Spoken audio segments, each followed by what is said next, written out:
কুষ্টিয়া সদর আসনের সংসদ সদস্য মুফতি আমির হামজার গাড়ি ও বাড়িতে হামলা চালিয়েছেন গণঅধিকার পরিষদের নেতাকর্মীরা। পরে ঘণ্টাব্যাপী চলা দুই পক্ষের ধাওয়া পাল্টা ধাওয়ায় অন্তত ১০ জন আহত হয়েছেন।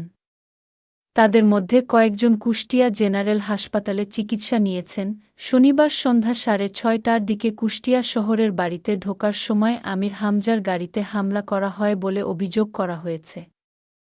একই সময় তার বাড়িতেও হামলার অভিযোগ পাওয়া গেছে।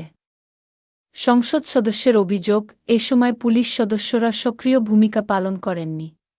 রাত ৮:45টার দিকে মোবাইলে আমির হামজা বলেন, আজ সারাদিন হরিনারায়ণপুর ইউনিয়নে সফর ছিল। বাড়িতে ঢোকার সময় গাড়িতে হামলা করে তারা। একই সঙ্গে বাড়ির দরজা-জানালায়ও হামলা করে।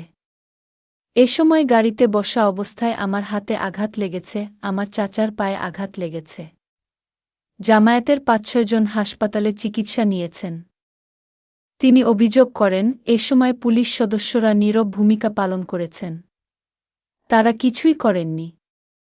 তাকে মেরে ফেলার জন্য হামলা করা হয়েছে দাবি করে আমির হামজা বলেন, আমি মামলা করব। আব্দুল খালেক, গণঅধিকার পরিষদের জেলা শাখার সভাপতি ও তৌকিরের বিরুদ্ধে। জানা গেছে, সংসদ সদস্য আমির হামজা সম্প্রতি গণঅধিকার পরিষদের সভাপতি ও সাবেক সাধারণ সম্পাদককে নিয়ে কটূক্তিমূলক বক্তব্য দেন। এর প্রতিবাদে সংগঠনটির নেতাকর্মীরা শনিবার বিকেলে শহরের ৬ রাস্তার মোড়ে প্রতিবাদ সমাবেশের আয়োজন করেন। সমাবেশস্থলের কাছেই আমির হামজার বাসভবন।